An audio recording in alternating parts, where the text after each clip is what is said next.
Now it's time for Believe in the ACC with our starting lineup.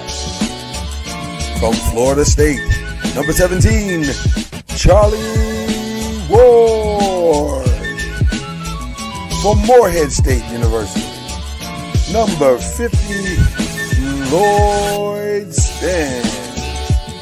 And from Murray State University, number 2, Kendrick Haskett. Get ready for the best sports show about the ACC in all the land. Believe in the ACC starts now.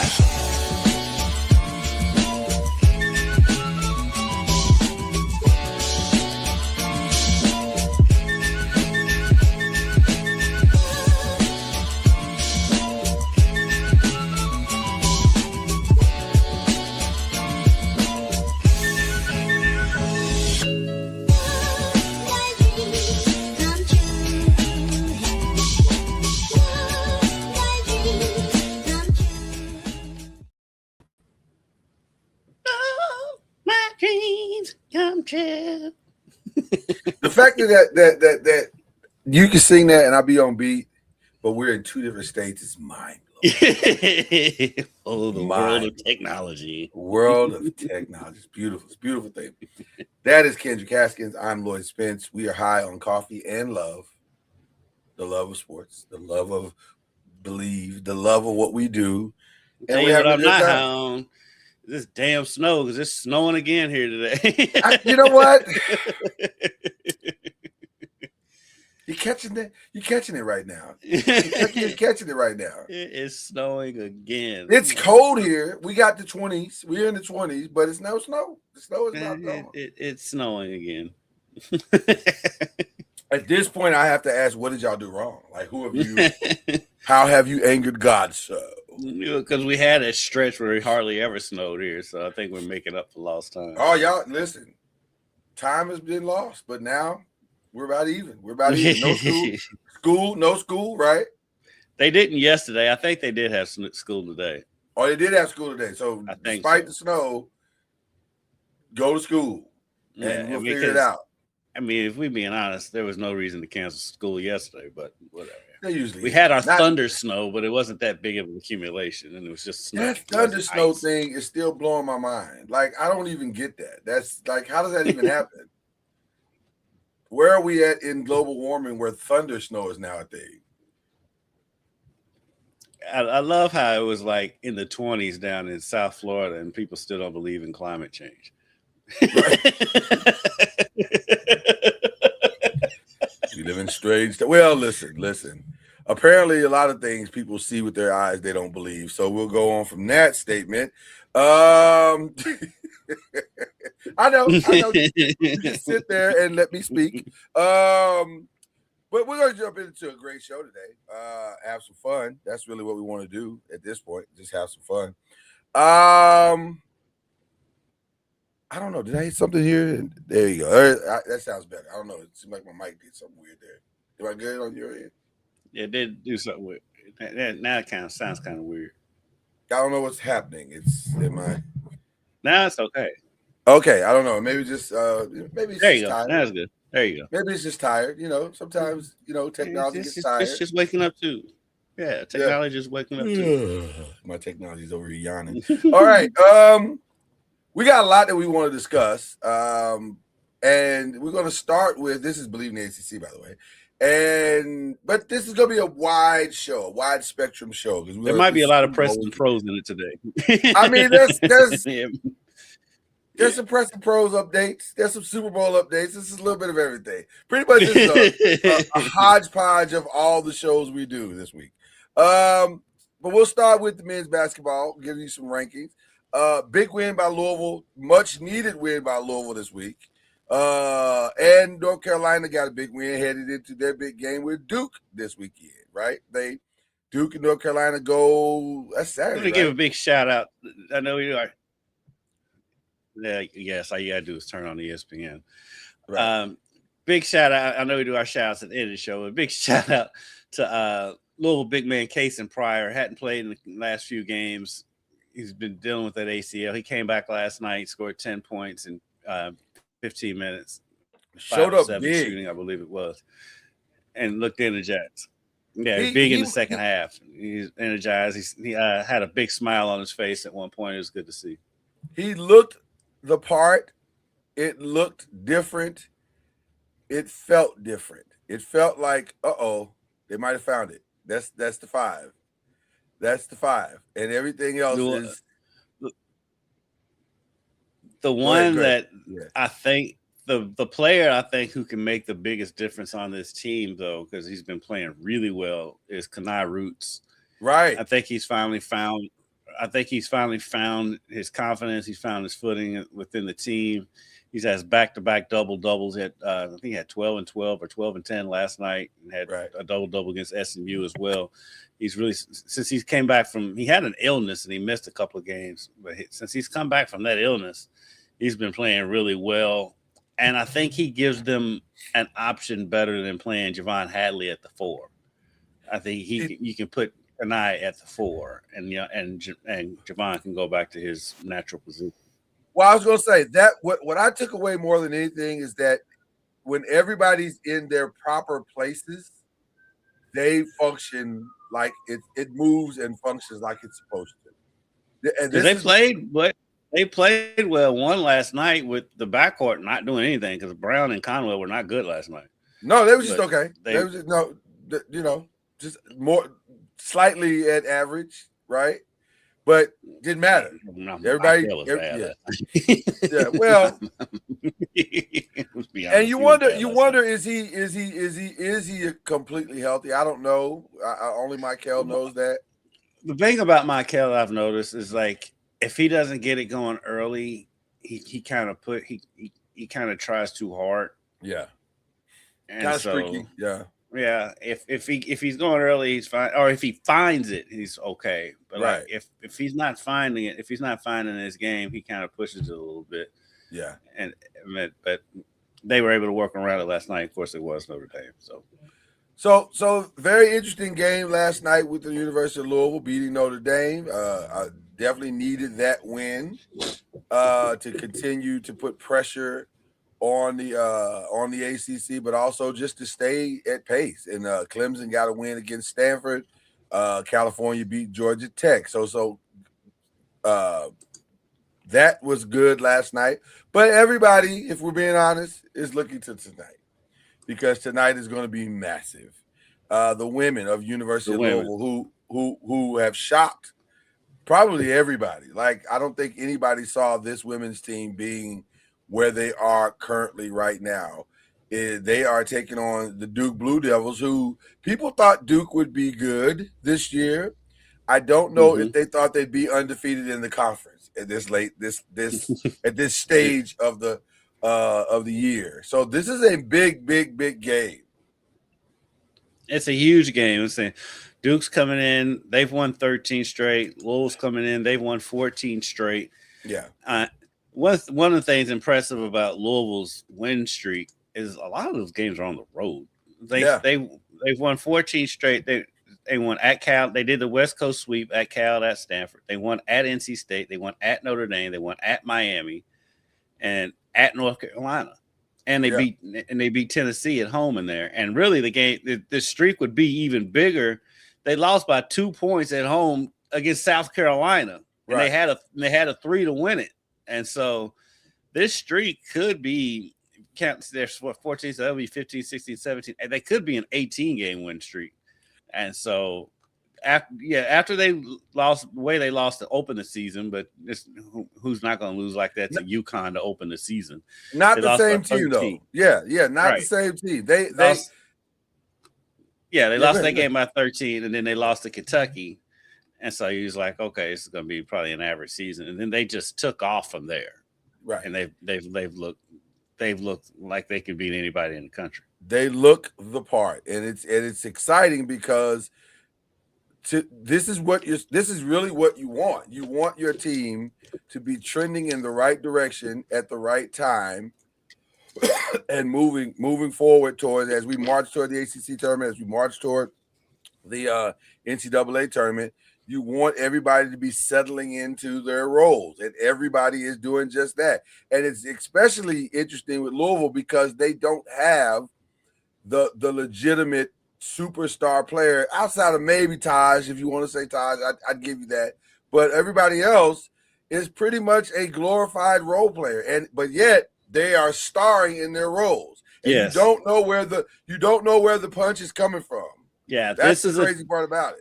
This is a different Jeff Walz team than we're used to seeing because, like you said, because you're used to Jeff Walz team having that standout star, right? And like I said, Taj is kind of that, but Taj is only a sophomore, and so she's still kind of finding her footing in college basketball. But you got a Laura Ziegler who's been a huge acquisition in the transfer portal. She has been amazing for this team. And then you got Amari Berry, who also came over to the transfer portal. She's a sophomore. She's been kind of the heart and soul of this team. And then you go on down the list. Raina Scott has been a huge addition to this team. And so, and then McKinley Randolph, Zach Randolph's daughter, she's starting to play better. Alif Istanbululu. This has been a coming out season for her. She has been amazing this season. This has been her biggest season so far to date. I'm looking at her numbers right now. Her minutes per game have almost doubled. She went from averaging 3 points a game last year to averaging 9.7. She's gone up. She's averaging 5 rebounds a game this year. She only averaged 2 last season. And she's shooting 29.6% from 3, which is not great. But last year she shot 12.5. So, right. So, which makes it great. Right. Yeah, and even her free throw percentage went up from 52 last year to 71 this year. So she is definitely having a coming out season. And the thing that's scariest about this team, other than Ziegler, this team is mostly freshmen and sophomores. Yeah, they're young. They're gonna. So really, you could legitimately say that this team is ahead of schedule. Like it really is. It's probably not supposed to be this good right now, but it is. And so if they continue on this path, whatever they achieve this year, and they could very well achieve, strange things happen all the time. They could very well achieve a national championship run this year, but also it definitely sets them up next year to make a legitimate. They are no longer the hunter. They will definitely be the hunted going into next year. But they're used to that role. Right. They're used to that role. Yeah, that puts him Jeff back to where he's probably a lot more comfortable. But I'll say this though. Interestingly, Duke is kind of in the same place. And I want to make a correction real quick. So I said Amari Berry was a transfer portal. She's not. She's been at U of L. She's been at U of L. Okay. Ironically, Duke is in a similar place because their 5 are playing about as well as any 5 in the country. They're led by Toby Fournier, and I would say Tana Mayer, especially on the defensive end. Tana is really, really solid in assists and steals. Toby is solid in blocks and points. She leads the team in points with 17 points. She might lead the whole conference if I'm not mistaken, but they're a solid 5. And so tonight will be really kind of a battle of wills. Now, ironically, both teams you could argue that both teams turned their seasons around at the place of losses. Like Duke took that L against LSU back in December, and they haven't looked back since. Like, and that was actually a better game than the final score indicated. That 93-77 loss they were a little more competitive than that. But once they lost it, but that also came at a weird stretch because they played South Carolina on November 20th, UCLA on the 27th, which was a back-to-back game, and then turned around a few days later and played LSU. That's a very tough stretch of games right there. But you gotta give Duke a lot of credit for the way they turned their season around, because I mean they were not good at the beginning of the season. They had that four-game losing streak. Of course, it was against great competition, South Carolina, UCLA, and LSU. They also had a loss in South Florida in there too. Right. And then they lost to West Virginia and they lost to Baylor. So they've lost a good competition for the most part. The South Florida is the only real head scratcher. Yeah.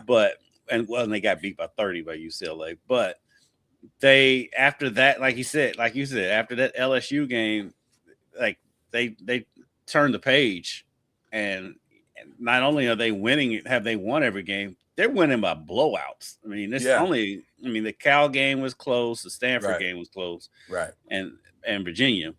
But the rest of these games, I mean, they beat beat Georgia Tech 93-46. They're coming in this game after beating Wake Forest 80-44.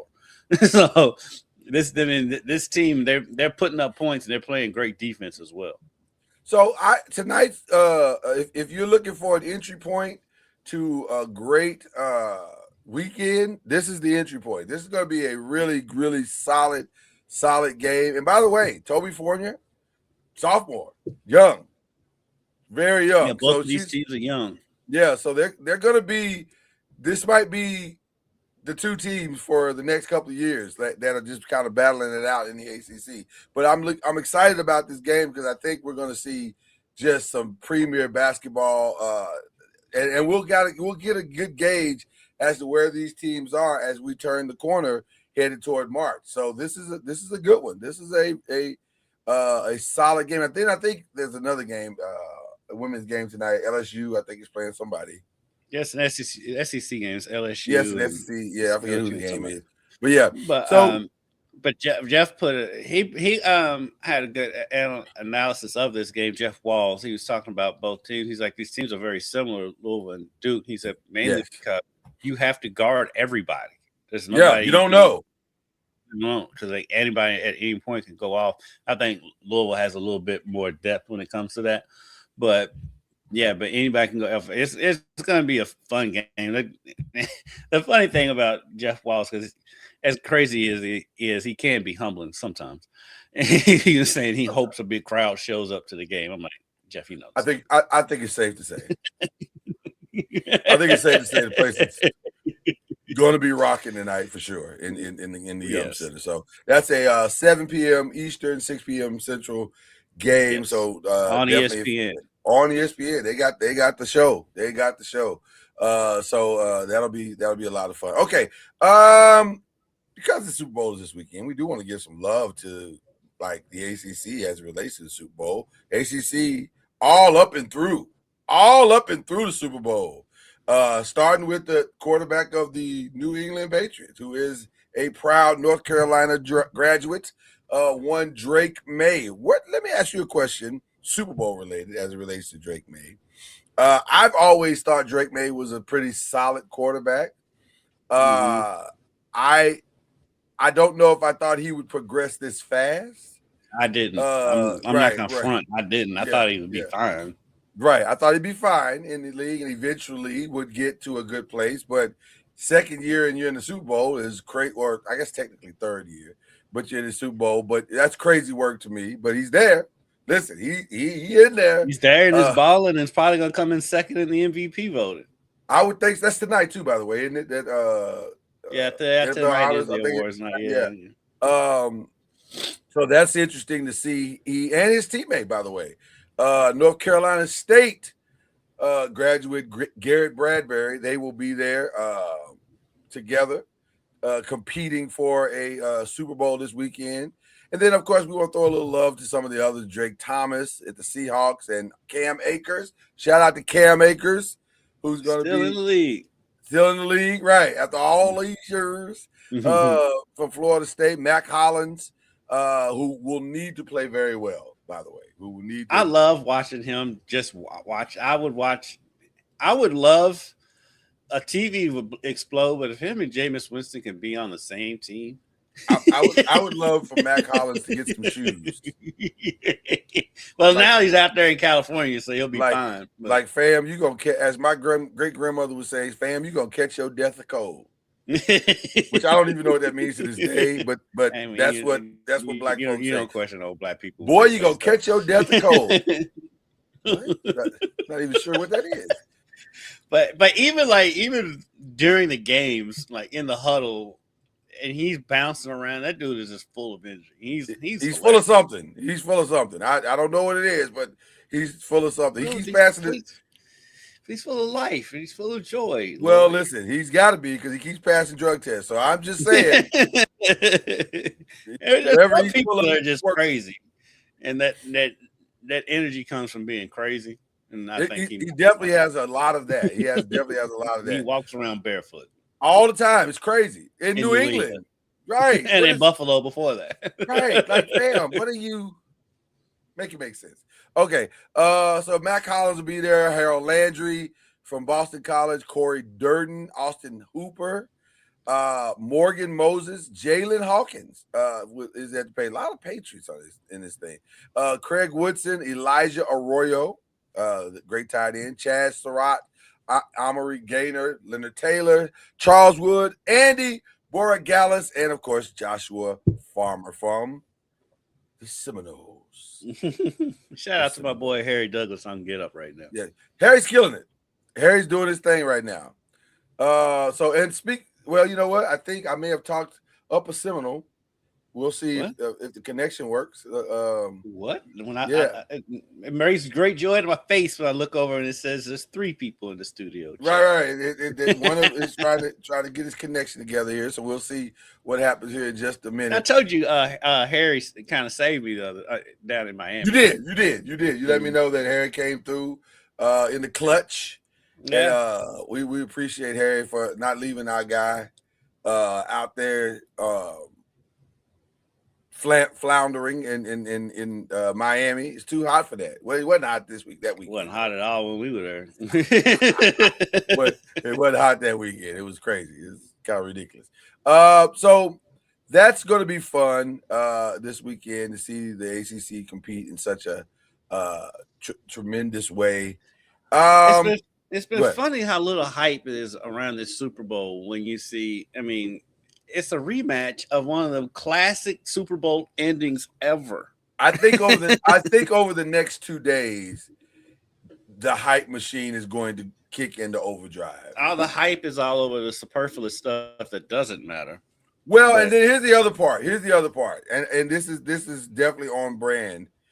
Depending on what channel or what network the Super Bowl is, usually will dictate the kind of hype you're going to see. So you have to walk kind of a unique line when the Super Bowl is not on your network. Like you got to support the Super Bowl because you're part of the branding team of the NFL.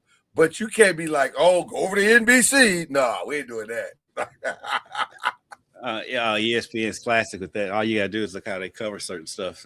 Right. You know, once they got the hockey contract back, all of a sudden hockey was back all over ESPN. Hockey's everywhere. When they didn't have that contract, it was on it, and oddly on NBC, and NBC hardly ever showed any games. Right. You didn't hear about hockey on ESPN. Yeah, and this is the same way. Like you barely hearing anything about. They talking about it. They talk about it, but they'll go down tomorrow, and it'll be a full blown. Well, they're already there. Like I'm talking about everybody be there. Probably get up and the whole setup. First take is already there.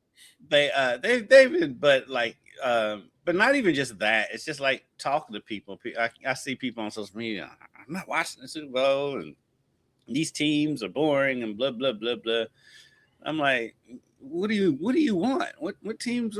I mean, Seattle and New England. I mean, well, it's gonna. It's that. I mean, that's about as good a matchup as you can get. I mean, if you're being honest, like I'm not sure. Because people were saying they're tired of Mahomes. Well, Mahomes is not there. You got your wish, right? Hey, listen, you won't see Mahomes for 2 years, so enjoy it. Like this is, yeah, people are weird. They are weird. They are weird. You know what? I was gonna go over to Press and Pros right now, a Press and Pros update, if you will. But let's stay in the Super Bowl because I got something for you. This is right in your wheelhouse. Okay. We're gonna do some Super Bowl predictions, but not in the way that you might think. Let's do it from the perspective of both prediction. Which reminds me, who won our college football predictions? I forgot. I mean, I'm not messing with you. I truly don't remember. I mean, I didn't bring it up, but yes, I've gone back to back.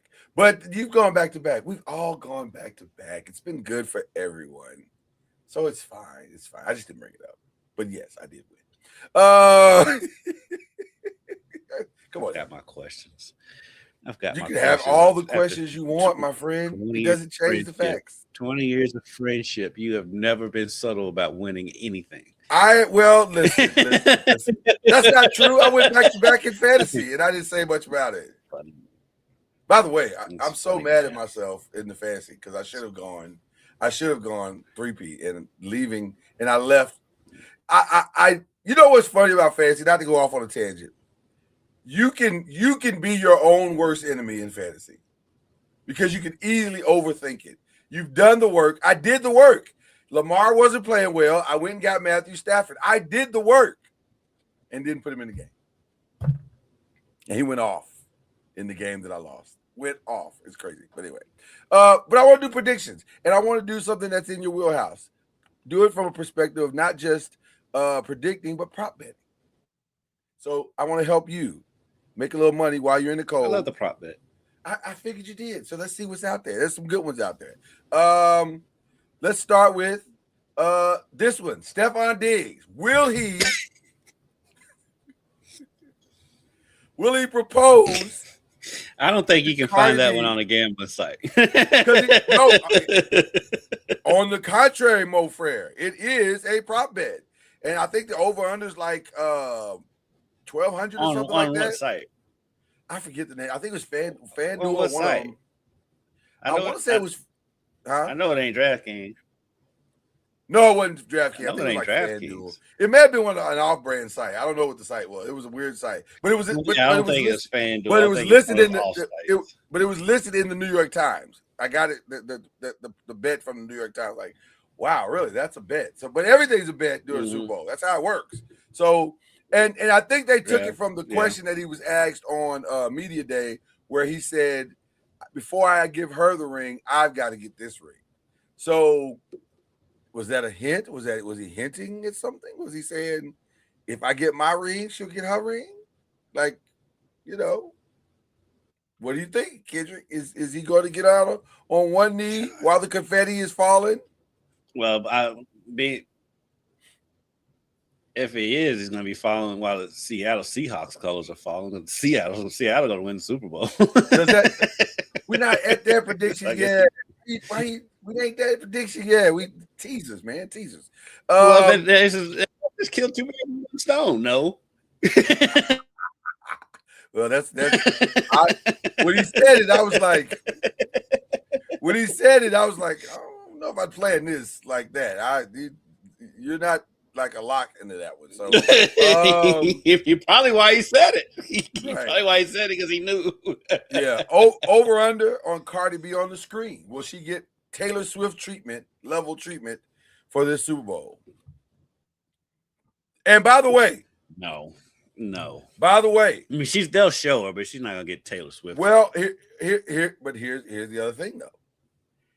She could, because there is a stronger than small possibility that she would not only be in the stands watching her man play in the Super Bowl, but she could be on the field performing with Bad Bunny. They have a massive hit that I can't believe is not going to be performed. Like, surely, but Bad Bunny's going to do I Like It, right? because that involves him, But Cardi, and J Balvin. So that's 3 of the biggest names in music.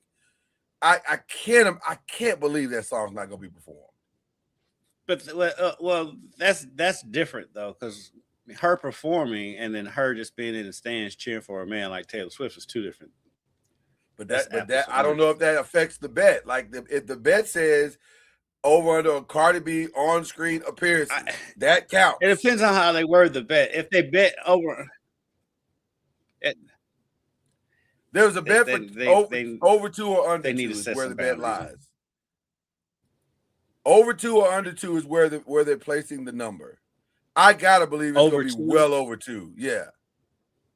Over 2 or under 2. I think only over 2 if they perform that song. If they don't perform that song, because they didn't show her that much in the AFC Championship. They didn't. I don't even remember seeing it till the end of the game. I think it depends on what kind of game it is. Also, like if it's a blowout, then what he's doing, not going to be right. And it depends on what he's doing, because if he catches a touchdown, he's not exactly putting up numbers this year. Right. So 2 might be safe, but if they're saying appearance is also performance, then I'd take the over on that. I'd definitely take the over on that. All right. Other. This was a weird one, which I still don't know, even if I understand what this is. But over under that Kendall Jenner and Devin Booker will confirm their relationship. I don't understand what that is. Like, because supposedly they hinting that they're back together. So if they're just there, like they're just there hanging out or whatever. But I can't see Devin Booker going to the Super Bowl. Why would he go to the Super Bowl? Right. I mean, unless Phoenix is playing at the Warriors, that's probably past the court. Unless the Suns are at the Warriors in the within that time frame, I can't see him. I mean, I guess because the NBA does take off for the Super Bowl, but I'm gonna go with no on that. All right. Actually, you know what though, because they have been. All of this started because they was kind of sniping at each other on a social media platform about the Super Bowl. Well, I don't know. It's weird. That's a weird bet. I was like, who would bet that? Like, I would never bet that. That's crazy. That's just throwing money away. That means if I'm betting more into the pop culture stuff than I am, so you'd have a better gauge on it than me. No, I have no gauge. And also if I'm betting that, I have a problem. I need to get if you betting any of this, you have a problem. I definitely need to call the number at the bottom of the screen. Yeah. Things have gotten way out of control at that point. Cardi B, you got a problem. All right. The guests, they're saying the Cardi B's coming in at 250 at 250. J Balvin is at 160. J Lo is at 125. Ricky Martin is 125. That seems like a lot of people. But the Super Bowl, they do that though. I mean, look how many people came out for Dre. That's true. Dre. Well, and then the other side of it is even with Kendrick, with Serena and Samuel L. Jackson and SZA. But when SZA that was a given. Yeah, that was a given. The other part of this is this: how much English speaking stuff will be mixed in. Because that will dictate the amount of guests as well. Because you can with J Balvin and Cardi, I think that's a given. I think J Balvin's a definite given. I think that's a lock. I think that song and those 2 people are a lock. Why would you not use Cardi B? She's gonna be there anyway. You might as well use her. Like that just seems crazy not to use her. So Daddy Yankee seems like a stretch, though that I think that's one of his biggest songs. Dua Lipa seems like a stretch. Dua Lipa's a stretch. Mark Anthony. At this point, they're just naming Latinos. Right. Ricky Ricardo, he's gonna come back. Lucy, I'm old. Shakira made the list. Well, I don't know because she brought him out for her Super Bowl performance. Right. So paying her back could be interesting. Somebody put Drake at 1,200. Drake ain't coming to Super Bowl. I don't believe Drake is coming, and Why? Why would you do that now? Like, it would look to me as it would be a horrible look for Drake to show up at the Super Bowl. Well.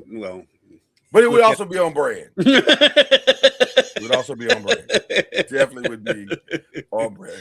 Okay, let's get more back in your wheelhouse. First to score. Who's going to be the first to score? First to score. These are always hard. I never bet the first touchdown. I'll do the anytime. First score is hard. First score is always hard. Yeah, because it could always be like some random thing, like a lineman falls on the ball in the end. Right. Or weird or something crazy. Yeah. A definite breakdown on the special team, something stupid like that. Yeah. I'll go. I mean, because I'm big on Seattle in this game, but I'll say New England scores a field goal. I was thinking field goal. I was thinking somebody's going to get a field goal first. I don't think a touchdown's going to open it first. Field goal is always the safest bet. Yeah. Fun prop bet. Will there be an anthem flub of the lyrics? Who's singing the anthem? Do we know? Charlie Puth? I say no. You rarely see the flub of the lyrics in the Super Bowl. Most people are pretty prepared for that anthem. They know it's the biggest Super Bowl. I mean, nerves can get you, but it can. But I mean, it's the biggest anthem moment in their lives, so you're probably going to be prepared. Most guys are prepared. Winning margin. 1-6, 7-12, 13-18, 19 plus. Safe bet is probably 7-12. Yeah, safe bet 7-12. Yeah. Safe bet's probably 7-12. To Pastor Court's point, he said a tie, so that means it would go to overtime. You think it's going to overtime? I do not. Okay. High scoring quarter.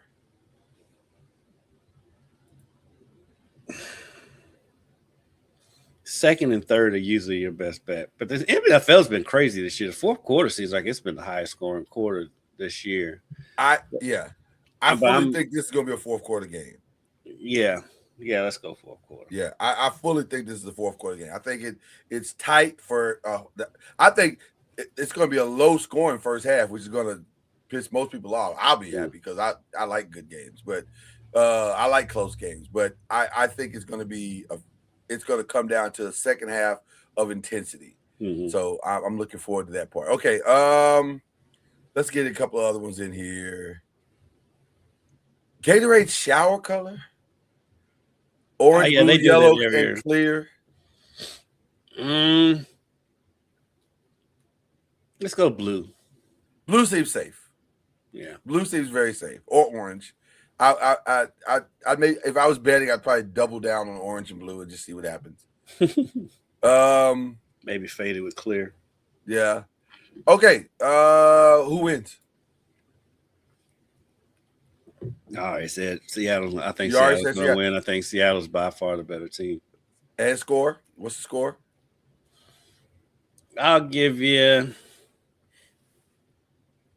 30-20. 30-20. Okay, that's interesting. Even though I don't know if I see Seattle giving up 20 points, but it'd be. I struggle with that.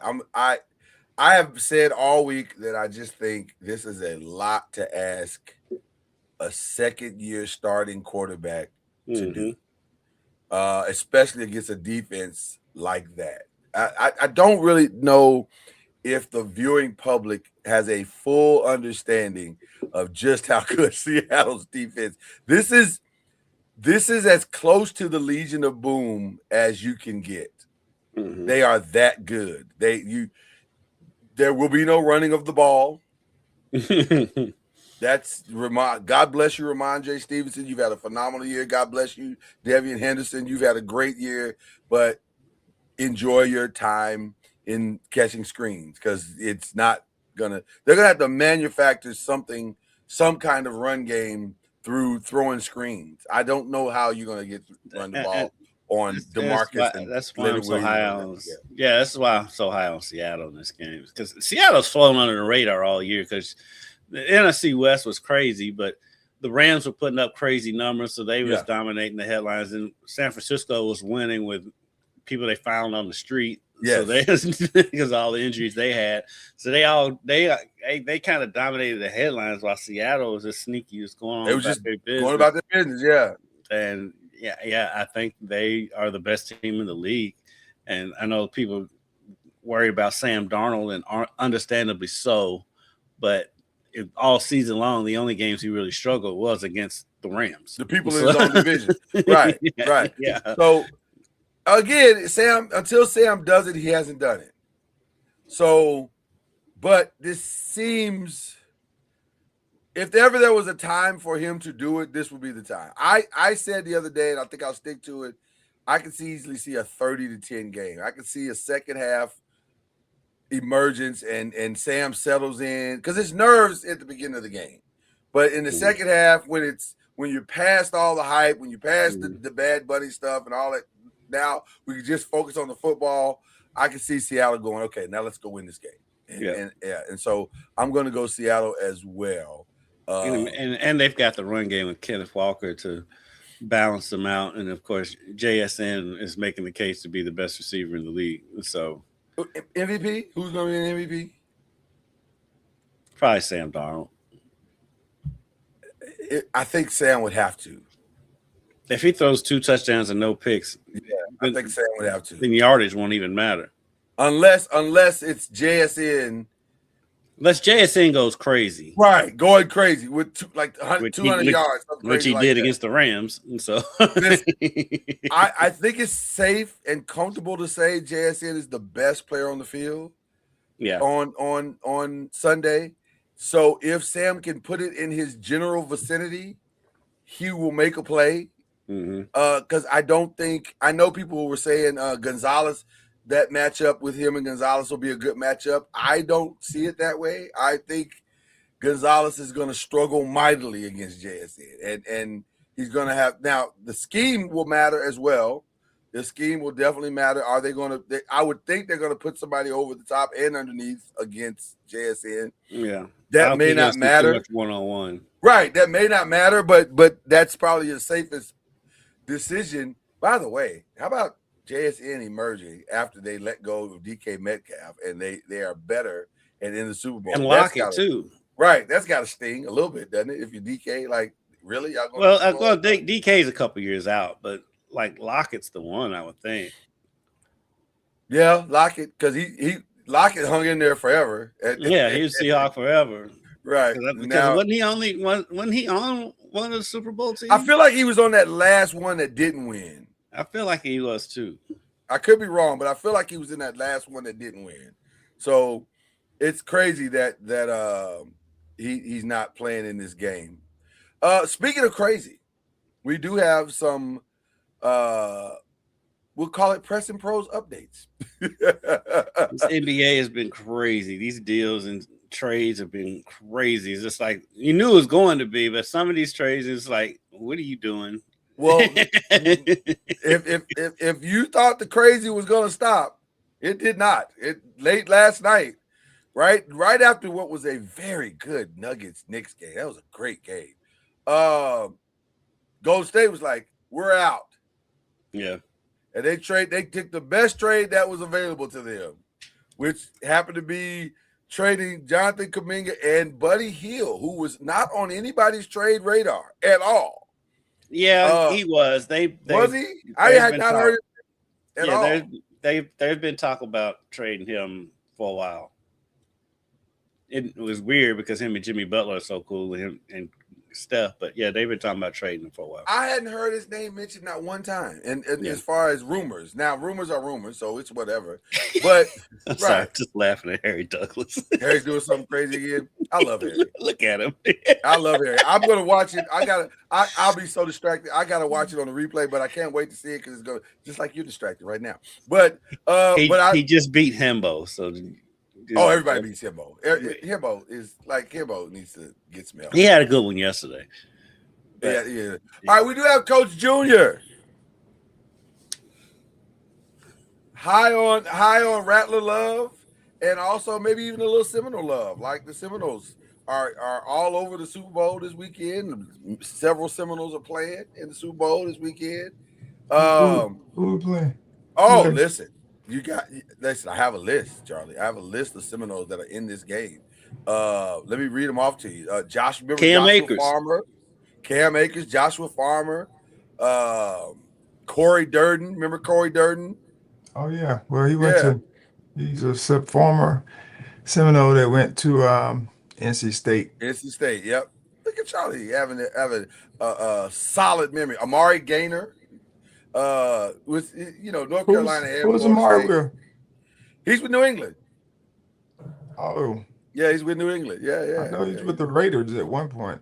Oh, he was. I think this is a new thing. I think he may have come with Vrabel. Like he may be somebody that Vrabel brought in. So, do you have any? First of all, welcome. You got to be riding high on love for LeBron, because LeBron gave y'all like one of the greatest shout outs of all time. First of all, I'm trying to figure out how we don't have these shoes. Now listen, Charlie. I'm gonna go out on a limb and say Charlie doesn't have those shoes. Do you have those shoes? Now, if you don't have those shoes, I can't say nothing. No, he has.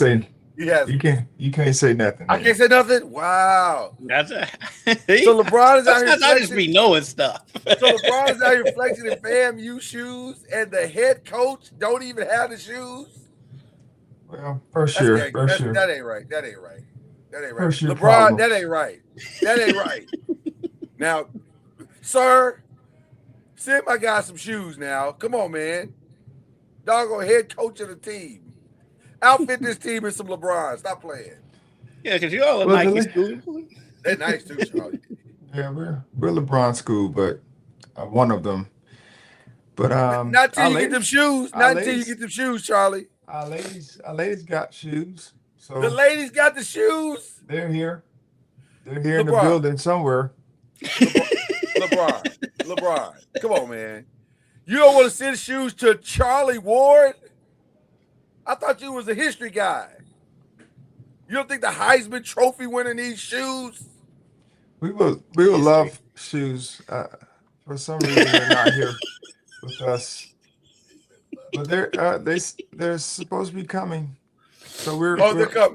I'll let you know when they get here. Let me know. I just listen, LeBron. Until you do right by Charlie with them shoes, yes.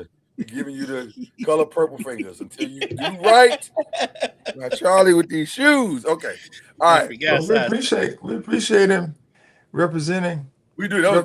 They were nice.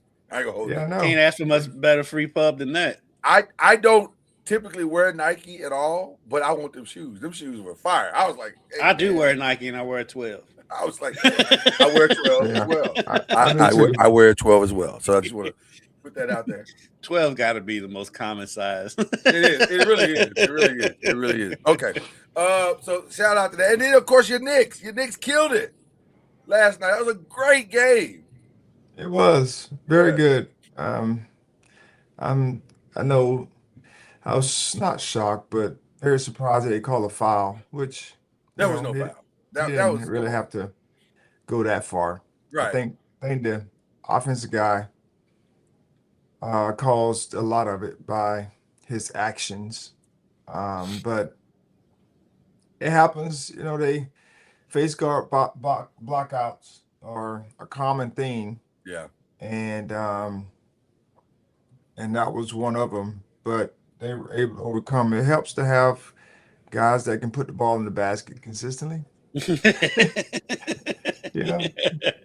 helps.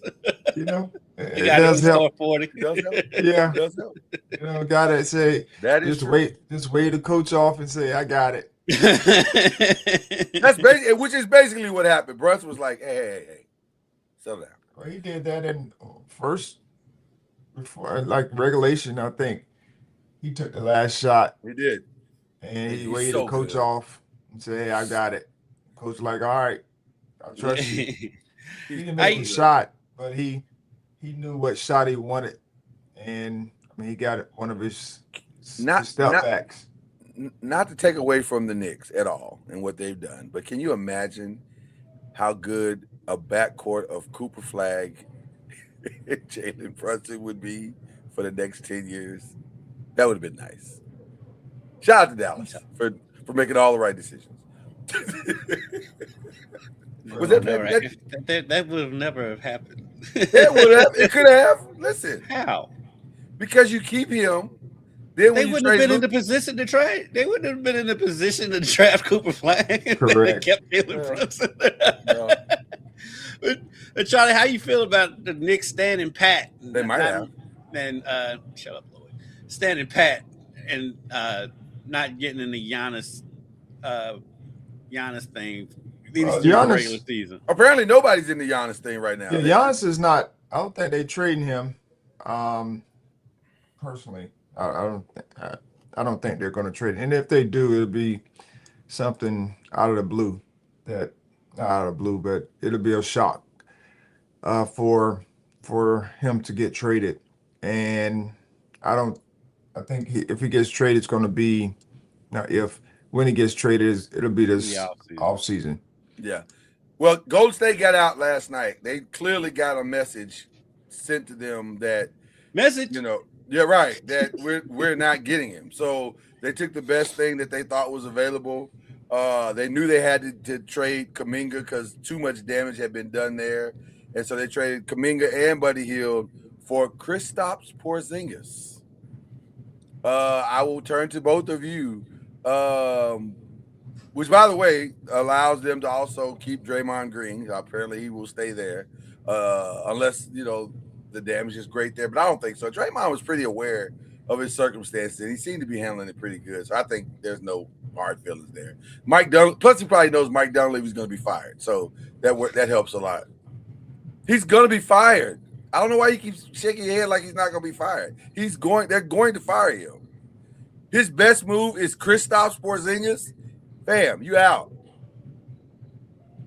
I don't know if they're gonna fire Mike Dunleavy. He's out. You're adamant about it, but they need to get Kuminga out. They need to get him out. So when you start looking at options, it is what it is. So Porzingis, of course, he's good when he's on the floor, and he's played with Al Horford before on the championship team. Yep. So they're hoping that he'll be able to get on the floor. That's the biggest thing, is him getting on the floor. Yeah, he's hurt right now. Yeah, and stand. I was going to ask, has he been playing? Because I haven't even heard his name. He's got an Achilles thing. He's got an Achilles thing now. Oh, that's great. That's fantastic. And you think this man's gonna keep his job? He just traded for a dude that has an Achilles situation right now, as we speak in real time. He got rid of Kuminga, which is what they wanted to do. Yes, that's what I'm saying. Best thing for it. A monkey could have got rid of Kuminga. That wasn't that difficult of a thing. That's probably the best deal they got, because I'm sure everybody was lowballing him because they know he wanted out and they wanted to get rid of him, so they was lowballing. So that's probably the best deal they could probably get. Yeah, and if Porzingis plays, he's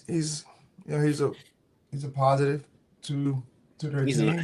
He's an all-star when he plays. Yeah, that's true. But he only plays about 25, 30 games a year. He's only playing 20 games a season. So it's about right. You're going to have to do all the heavy lifting. He's able to play after the season, after the All-Star break, then it may be about that number. So we all agree Giannis is probably, barring something very, very unexpected and crazy, because right now it looks like the only teams left that could potentially get him is Miami and Minnesota. So unless something from that is on no one's radar whatsoever, which, by the way, could always possible. Yeah, I didn't see the AD trick to the Wizards thing. I'm not sure what the Wizards are doing, but they're doing it. They're making moves. That's that for a second. They're making moves. What are the Wizards doing? They're building a good team. They're right there where they can get the number one pick in the draft. And they go out and they get all these players that's going to mess that up. I heard something yesterday, and if this is true, then they're still going to get the number one pick in the draft. Because I heard that they are thinking about right now shutting down AD and Trae Young for the rest of the season. And if that's true, then some of this kind of makes sense. Why would they shut Trae Young down? I know AD. Whatever Trae is dealing with, whatever that, if you want, because Trae hadn't been playing when he was still in Atlanta. When right, he made a trade, he hadn't been playing. Yeah, whatever he's dealing with, they're saying we'd rather you get all the way healthy and then come back. That may just be their way of saying we want to tank and get one of these great top picks. If that's the case, they can't say that, but this is what they're essentially saying. So I don't know. I don't know. The Wizards this is a strange. But who would they get? Because that's a great question. Who are you looking at? Because if you're looking at the top 2 guys or 3 guys, you have who do they have? Let's start there. Peterson, which to me is the same as Trae Johnson. Yeah. And they got Boozer, AJ Tabasa. I mean, he could fit there,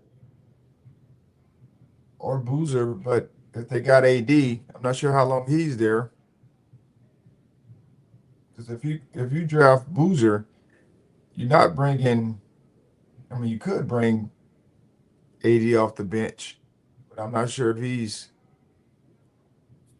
at that point yet. Well, AD's kind of like Porzingis at this point, and so you won't have to worry. You probably won't have to worry about it. Yeah, that problem will rectify itself. It's yeah, but that also brings me to Utah too, who is in line to get a top pick in the draft, and now with going and getting Jaren Jackson, they're not going to finish at the bottom of the league with that front line with him, Markkanen, and Kessler. Yeah, but Utah owns so many other people's first round pick that it by the way, I like that front line. 100%. If they keep Markkanen. So they got Jaren Jackson? Yeah. And didn't hardly have to give up anything. We gave up three first round picks, Walter Clayton Jr., George. The picks were the real thing. Yeah, the picks were the thing, and George Niang. Yeah. So so the point guard from Florida is down in Memphis. He's in Memphis now, yeah. And Ja's still there as of 10 a.m. Eastern time. I think Ja is going to be moved still. I think it's going to be Miami because Miami's not going to get Giannis. Well, Miami is trying to get a package where they get both. I don't think they're going to get both. With the Giannis, I think what's holding up Ja is the Giannis thing because Miami is trying to get both. It is, but I think they're going to have to go the way of Golden State. Like we've waited on the Giannis thing as long as we can wait. We got to do something because at 3:00 it's over, so we got to do something. So I think they're going to go ahead and just pull the trigger on the yacht because it's not going to cost them anything to get Ja Morant now. Memphis has 7 draft picks, first round picks. They don't have to fleece Miami. And by the way, you're not going to fleece Miami anyway. So just go ahead and pull the trigger on the Ja thing and make it happen. And then you got Ja and Bam, and maybe you can keep Tyler Hero. I think they can keep Tyler Hero at this point. At this point, yeah. So then you got kind of an interesting little team there. So, I think I still think Ja's gone because I think he's gone. They're trying to tear it down. I still think Houston makes the most sense, but Houston does make the most sense. But I just think Houston is like we don't have to do something, and I'm not sure we want to give up any of our real pieces just to get Ja Morant. You know what I mean? They won't have to though. Well, if you're Memphis, family, they don't really have to go. They're not going to give up Van Vliet. I wouldn't think. Maybe Reed Shepherd. I mean, and I can see them use Reed Shepherd. I can see them wanting to hold on to Reed, but I think that's that's probably they might be the commodity. I don't know. I mean, unless there's picks, I don't know what Houston's pick situation. I'm saying they got to have some picks to throw into Reed Shepherd because that's not an apples to apples. No.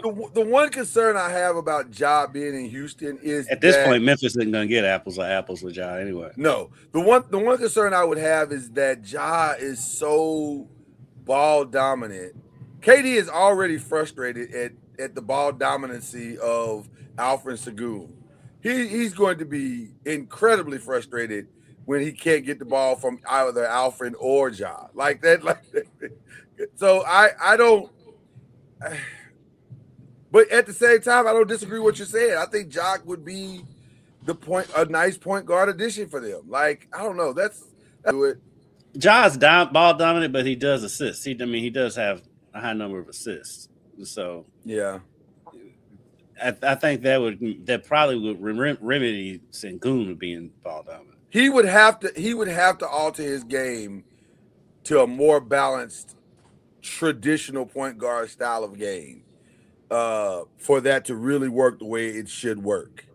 But yeah. So other than that, I don't see any other teams making a play for Ja other than Miami, maybe Houston, or again, some wild situation where somebody just says we'll take a risk on it. Like maybe the Wizards we'll take him too. Wizards are doing wild stuff these days. They are doing wild stuff. So Kings. Whatever they're doing. Are the Mavericks done? Making moves? I wouldn't think so. I was told under no certain terms will the Mavericks be giving Daniel Gafford to the Lakers at all. Matter of fact, if the Lakers even think about picking up the phone to call the Mavericks, they should wake up and apologize. they may not be getting a Mavericks trade done with them for the next 5 years. Like it's going to take some time. It might be forever.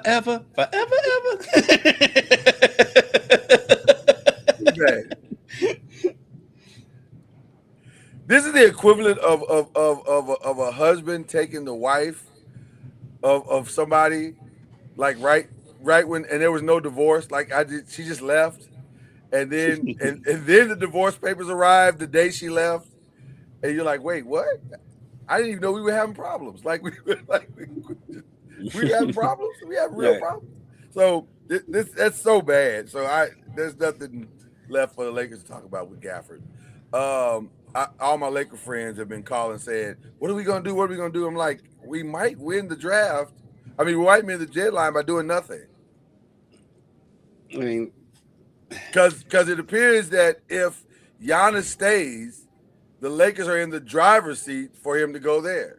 Right. So maybe the best course of action is just to be still. I think I agree with you. Just play out this season, see how it goes. Let it play out, yeah. And then getting the Giannis sweepstakes. LeBron comes off the books. LeBron probably goes to Cleveland. Yeah.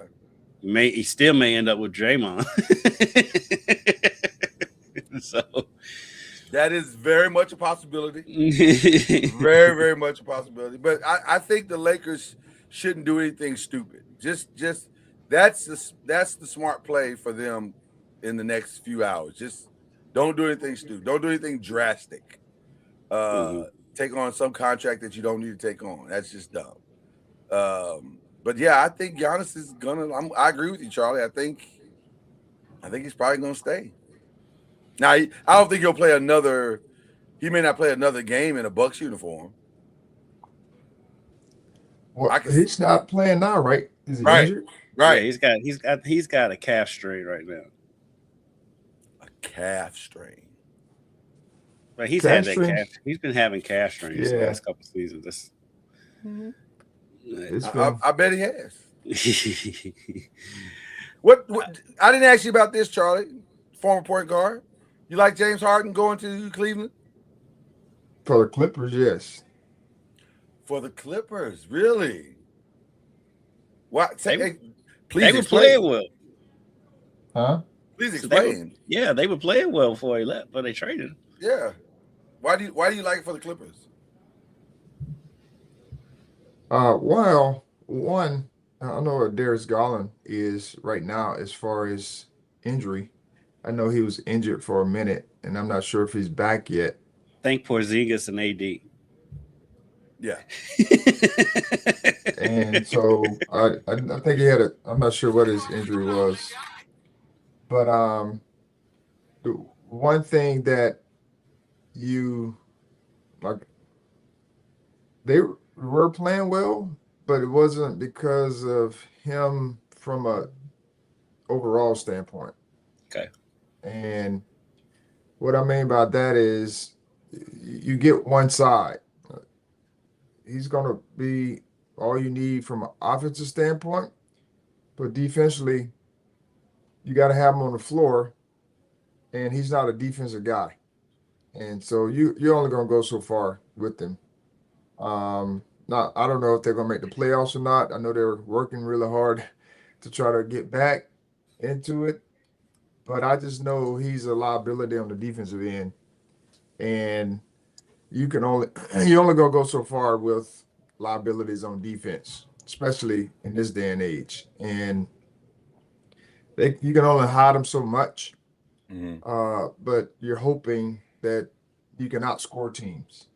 And of course, if you're playing against a team that plays both ends, you're not going to win the series. So I and I don't know all of the glory details as far as him and the locker room and all the different things that he has off the court that you have to deal with as well. I'm sure some of that plays a part in just who he is and what have you. So I'm sure they're excited about that part potentially leaving as well. A lot of times we just look at these trades or people going different places because of basketball, but sometimes it can be some other things that you may not want around the team. And if you can find a way to get something that's comparable, I say comparable in the sense of, at least there's Garland we know is capable, of scoring, which is in playmaking. So he's capable once he's, not injured. So that could be some of it as well. Just getting that mindset, attitude, lack of defensive, intensity in a sense out the door. So I don't know all the details of like why they wanted him to be traded, but he requested a trade. I was gonna say, did he say he wanted to trade it? Yeah, it sounded like he asked for it. Yeah, it sounded like he asked for the trade, but like his contract was up anyway, and so he probably knew they weren't going to extend him, and so he went ahead and asked for the trade. But like to your point, Charlie, about the defense, I was just looking at it. So they're currently 9th in the Western Conference. Their point differential is -0.8, which 8th. And to put in perspective, Golden State is one spot ahead of them in 8th. Their point differential is +2.2. The Clippers is -0.8. Yeah, that's crazy to me for a playoff team.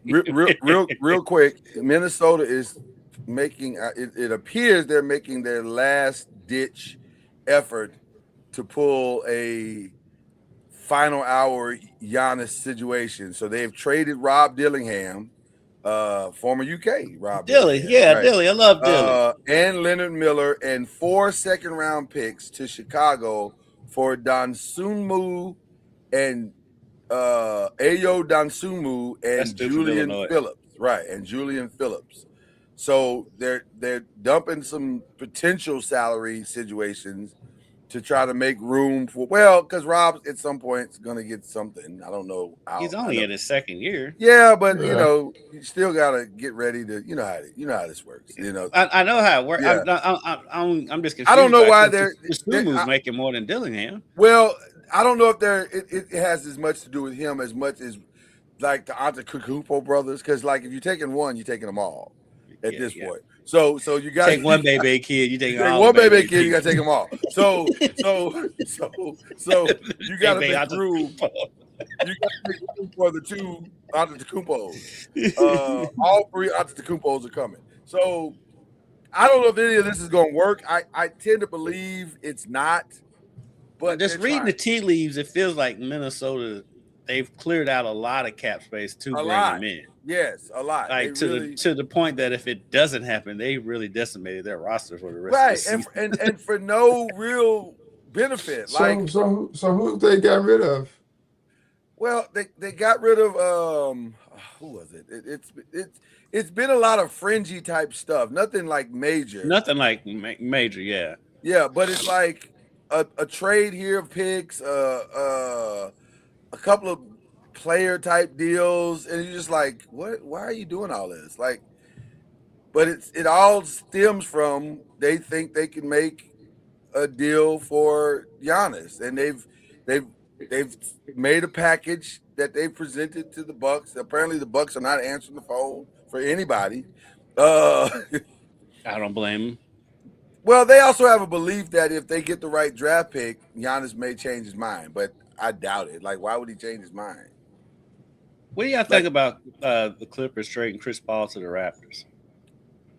Well, from what I've heard, they're gonna buy him out, and that'll be the end of that. I figured that. Yeah, so Chris Paul may have played his last NBA game. This is very, very possible. That's very possible. Yeah, it's very possible. And what do you think about low key what Charlotte's doing? So they got Kobe White and Mike Conley now. Charlotte's, and they've got a good core. Charlotte, if they manage this right, which is always a question with Charlotte. Always a question. They're low key a playoff team now. They got some good young players. Yeah. I mean, right now, they are a game out of the play-in, and they're behind the Bulls, who are doing a fire sale. So they'll catch the Bulls. They'll probably catch the Hawks, who are doing a fire sale. I think Charlotte should continue to do what they're doing. They seem to be moving in the – huh? Who did Charlotte give up? Nothing to get Conley? Well, Conley got thrown in. Yeah, he was thrown. He went to the Bulls first, and then he ended up in Charlotte in another trade. He didn't even have time to come back at the Bulls. And I think Conley's going to get bought out, and he'll be able to go wherever he wants to go. So here it is. The Bulls continue to overhaul the roster, sending guards Kobe White and Mike Conley to the Hornets in exchange for Colin Sexton and Ousmane Dieng. And then Hornets acquired Dieng and a second rounder from Oklahoma City in exchange for Mason. So they also the Bulls also got Jaden Ivey and Simons, but they got rid of Vucevic in quarter. So I mean they're punting on the season. So Jaden Ivey from Detroit? Yeah. Yes. Which I was surprised Detroit let him go, but I guess it was probably a salary thing. And they probably like, we're top of the league, so. Yep. But I like what Charlotte's doing going forward if they stick with it. Because Charlotte tends to, they'll be doing well, then they'll lose a couple of games, and then they'll abandon ship.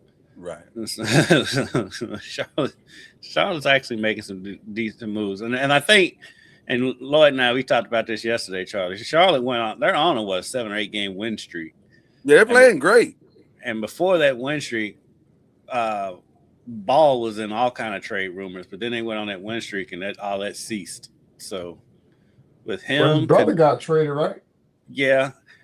Is he a free agent now? Because I know he went to Utah. But I think they're buying him out as well. Did they buy him out? I think they're going to buy him out as well. Okay. It appears so that they're going to buy him out as well. Yeah. So with him, but with Ball, Knipple, and Miller, they've got a good little core right there. Because Knipple he's been playing lights out, shooting lights out. Yeah. And so they got a nice little core there if they can keep it together. And he still got Bridges there. So is there a move left by somebody that y'all can see happening? The only big name I see is just Giannis and Ja at this point. We still have what 5.5 hours to go. Right. Okay. Look at Monica McNutt looking cute on here. Where her fuzzy cane go? Oh. Where is she? So distracted. I know, I'm like a little kid. She's on First Take right now. They're talking NBA right now, but I guess she's in San Francisco for the Super Bowl. Super Bowl. Yeah, I don't know why she's there, but yeah, she's there. She normally She normally does radio for the New York Knicks. Right. I know, but yeah, they have her in San Francisco for First Take. Yeah. Oh, for First Take. Still, because I guess because Stephen A is going to be, they're there. First Take is there, and it's trade deadline, and so she's the buffer. They still got Wendy, but he's on location. Well, he's everywhere. He's at the Super Bowl too. No, he's somewhere else. I think he's on a set somewhere. I think California. I would think he's in LA. Yeah, I think he's in LA. Yeah, with because NBA Today is going to go early because they're going to do their traditional trade deadline countdown thing. Although it would be nice if they let Charles and those guys be a part of it. I know it makes too much sense for ESPN. I mean, come on. So, anytime Charles is on TV saying, I'd like to be working more. Right. I don't know what ESPN's doing. Who knows? They're buying up everything. They're buying up everything. They own everything. They own all of sports media right now. So they just got NFL. Yeah. And what's crazy is all of that, and Disney's like going under almost, like losing a ton of money on their parks and movies. Well, because they keep trying to do the multiverse. Nobody wants to see the multiverse. Nobody asked for that.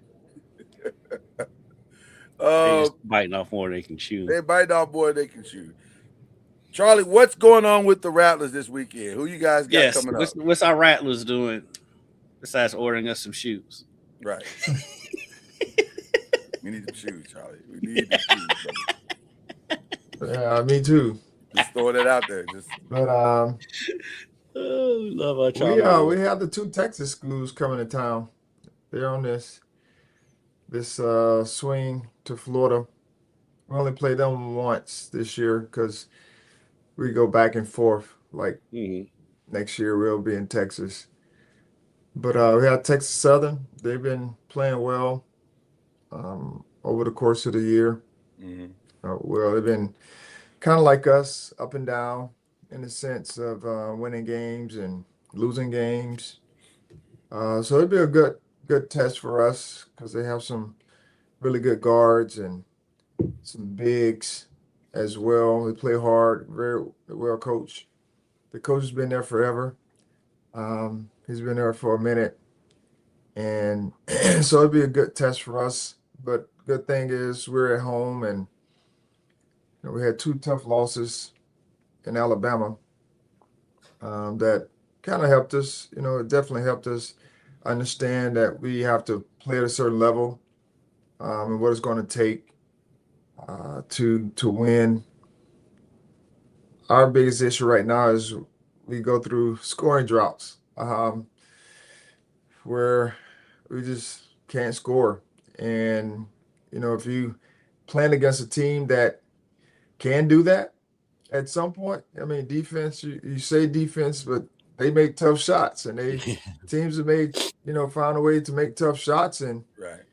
Even if you have good defense, and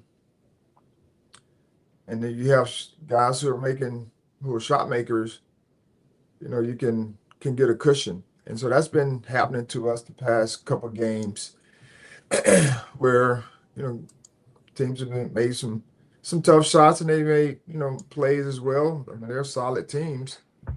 We just haven't been able to respond accordingly. And so hopefully we can change that and not go through scoring drops where we can't put the ball in the basket for nothing. But we're working on those things, and trying to get guys healthy. But Prairie View beat Texas Southern in the last game that they played. So two quality teams coming to town, and we're looking forward to the challenge. Charlie, you're right there in the middle of the pack in the conference at 5-4 in conference play. I mean, I know you're not satisfied, but you gotta be super thrilled with where your team is right now.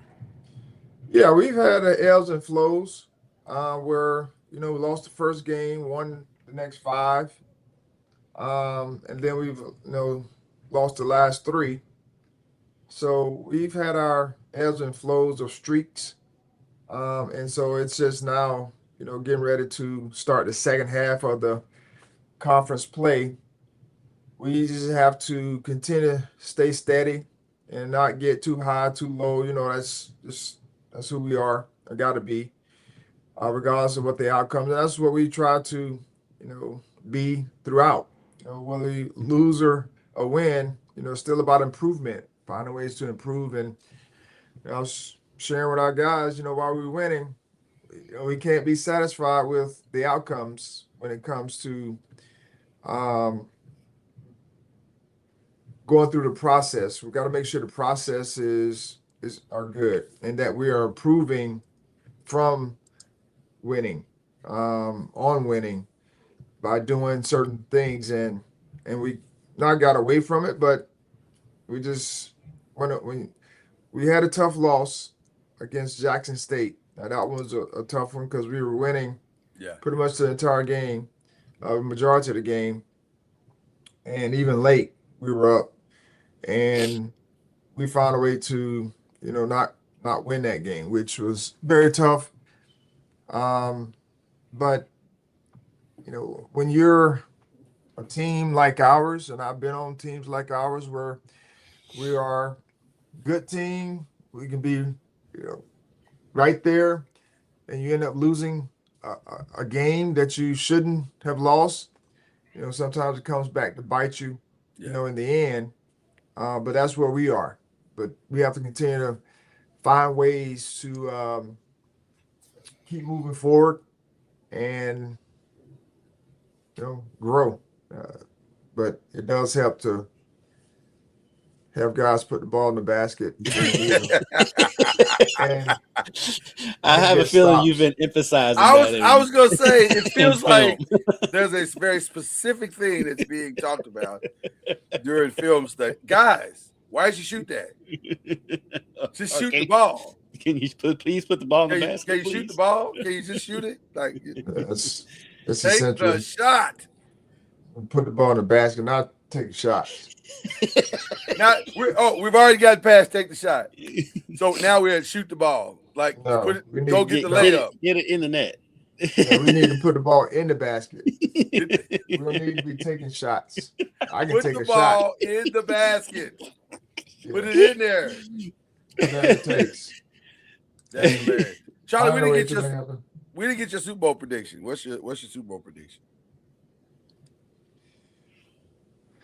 I don't know. The New England Patriots are interesting. I think defensively they're sound, and I'm not 100% sure about Drake May shoulder. I know he's had a couple weeks or however long he's been to rehab and what have you, because they didn't do much. Of course, it was snowing and all that. So in their game, last game, Jeff Saturday said he's gonna get the good drugs this time. He had the good drugs last time. Just ain't got snow this time. The snow makes a big difference. Yeah, I'm just saying what Jeff said. If Drake May is not able to figure it out, it's going to be tough, because Sam Darnold in the last game, he was on one. Mm-hmm. Like between him and Stafford. Yeah. Between those two guys, they were. To me, that was more like a Super Bowl. Yeah, I felt like going in. I felt like that was the actual Super Bowl. Yeah, and so both of those guys were dropping dimes, just making great reads. Mm-hmm. They had guys making great catches. The run game, of course, They need to. Everybody needs to probably be better. But when you have guys throwing it and reading it, this young man, what's his name? Jen, Jackson Smith and Jigba. Yeah. Just say JSN, Charlie. Yeah, we just say JSN. I'm still trying to figure out like how do these guys keep getting open? Like the best players always be open. Like every time they're like open. I'm like, how are they open? They're like two people should be on him. But he just kept getting open. And even when he wasn't open, he was open. Donald was like, I don't care. I'm throwing the ball over there to him. I don't care. But the crazy part about it, not the crazy, but the good thing about it is you can't just focus on him because they have Cooper Kupp. They do. And who I fully expect to have a great game. I love Cooper Kupp. And there's another. Who's the other guy? Who's the other big name on there? Well, Walker runs the ball very well. Kenneth Walker has been. He's been great. I'm talking wide receiver crew. I think they got one more. You're right, Charlie. Who is the other guy? You're right. You are completely right. But I can't remember his name right this second. Give us a second here. You will be talking about Rashid Shaheed. Rashid Shaheed, yes. They have some. He's the forgotten one, but yes, he is very good as well. Because they picked him up because he hadn't been there all year. Yeah. But they have comparable players outside of what's his name, Jackson. JSN.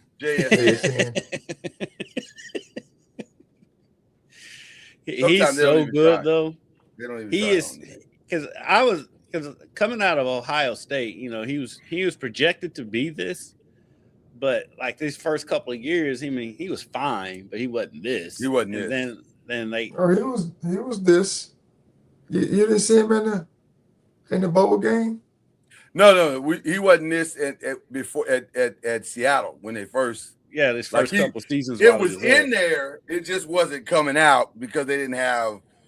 Gino couldn't make it come out. Now Sam is making it come out, and now trust me, I've had Jackson Smith and Jigba on my fantasy team since he came out. It's not worked out. It's not worked out. This has definitely been the breakout season for him. And when you hear him talk, and you can't help but cheer for this guy. I mean, this guy's he's a good kid. He's a great kid. Great background. I love that he has a Dallas Cowboys tattoo on his arm. Don't do that. He does. And then they asked him about it if he would remove it. And I'm like, why would he remove it? For what? He should remove it. For what? You don't want that stink on you like that. Take that off. You shut your fool mouth. Scurvy off your body, sir. For perspective, you shut your fool mouth. His first year, Charlie, he had 63 catches and 4 touchdowns for 628 yards.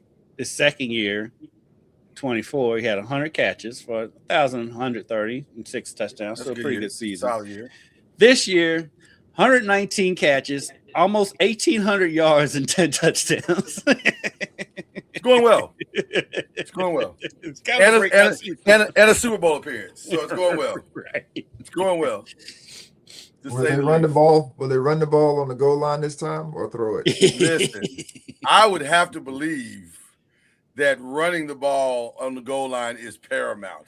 They may run it if they get stopped 3 times. They may run it the 4th. They may bring Marshawn out of the crowd just to run the ball on the 1 just to exercise the demons. Yes, I think they're gonna run the ball. Oh, I knew it was something I wanted to talk to you guys about. Late yesterday, the Chambliss decision came down. No, is what the NCAA said. No, we said no the first time. We're saying no again. You will not play if we have anything to say about it. You will not play again at Ole Miss. So he's taking it to an appeals court. Of course, which in Mississippi, which they will absolutely say yes. Of course. I don't understand why this kid don't want to leave college, bro. you are an NFL prospect. I can see if like he wasn't an NFL prospect. The only thing I can think of is that Ole Miss has a check waiting for him that is so big. It's got to be more than his rookie salary. Right. It will eclipse what his draft projections are. So if they're saying he's a third rounder, that check beats that. But that's one check. That's 1 year. I don't disagree. I would love to get some truth serum on what's going on. I think it's madness. This makes no sense. It's madness. But if you think of it this way, he probably feels like he can improve his draft status if he comes back to school. But the thing is this year's draft class for quarterbacks is not very good. Next year is going to be better. I was going to say, he actually would have a better chance going higher in this draft than I think. Because I think he could. Because Arch is going to come out next year. I think he could essentially be the second pick in the draft as far as quarterbacks are concerned. Behind Mendoza. He's 6'1", he's 200 pounds. He has a very nice touch on the ball. I don't know why he wouldn't. The kid at Oregon, he went back, right? Yes. Right. That's what I'm saying. He could be the second. Arch is still in college. Arch is probably going to be the number 1 pick next year just because he's Arch. Ty Simpson, what did he do? Alabama's quarterback. He's going, but I don't. Would you take Ty over Trinidad? Probably not. That's what I'm saying. That's what I'm saying. That's why I think it's. I don't understand the thinking. I don't either. I don't get it. I personally think it makes zero sense. I think he's getting bad advice. I think something is happening where he's being very short-sighted. Like he's saying, "This money's right here in front of me. I want this money." Or maybe, I got it. I mean, I have to think it's not a. I have to think it's not a money thing. It has to be because there's no other logical reason. There's no other logical reason. Maybe he likes college. That's what I'm thinking. I mean, maybe he really wants to win a national championship at Ole Miss. He does, but he's been there 7 years. He hasn't been at Ole Miss for 7 years. Well, he's been in college 7 years. It's time to It's time to go. It's time to go. You got to go. Well, that's happening around. I mean, that's happening everywhere. So it's not just him. Your boy at USC. What's his name? It was at Auburn last year. The basketball player. He got hurt the other night. What's his name? He cracks me up. Who got hurt? Kid from USC that's like 30 years old. You talking about the lefty, right? Yeah. He got hurt against IU the other night. That's what happens when you get old. You start getting. You get gout. You start getting injured. It's not gout. Why you always putting gout on people? What's wrong with you? Guys always putting gout on people. Baker Mazzaro. Yeah, he got gout during the game the other night, so he's out. He did not get gout. We're not reporting that. He got the gout. That's not. We are not reporting a gout outbreak at USC. That's what happened. But he's in his that dude is in like his 7th or 8th year in college.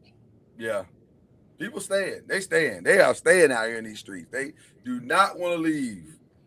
So it's I don't know. I think he's getting bad advice in my opinion. Like, fam, you put up 3,000, almost 4,000 yards. You had 22 touchdowns. It's time to take it to the next level.